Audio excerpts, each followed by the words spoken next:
Kaj pa recimo, kdaj priporočiš tudi, oziroma si pripravljen delati s ponudniki, ki jih ne poznaš, oziroma je tu kak drugačen proces? Ja, zdaj na tem prvem posvetu jaz paru potem ponudim ta seznam mojih preizkušenih ponudnikov, katerimi jaz nimam nobenih sklenjenih pogodb ali karkoli, ampak je res dobronameren nasvet parov, da so preizkušeni, da so zanesljivi in da z njimi pač vem, da bo vse potekalo tako, kot mora.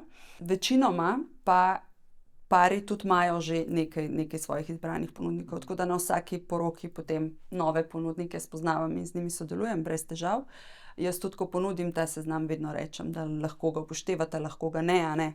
Tako da sem odprta za vsa nova sodelovanja. Je pa res, da z vidika organizacije je absolutno lažje, če veš, kdo bo kjer segment delal in da res ve, kaj dela, potem je tudi za nas organizatorje pač dan veliko enostavnejši, a ne. Tako da je to zelo, zelo pomembno, tudi kako se mi med sabo razumemo, ujamemo. Smo vsi pripravljeni reševati neke težave, ki pridejo, in tako ne. Tako da to je ful pomemben segment. Iz tega vidika jih priporočam. Ne branim se pa sodelovanja tudi z drugimi, absolutno ne. In ta seznam se daljša, ni zaključen seznam, ampak po vsaki poroki še koga dodam gor. Bo počasi tako, ko prideš v trgovino, pa hočeš jogurt kupiti, pa ne veš, kjer ga bi vzel, ne?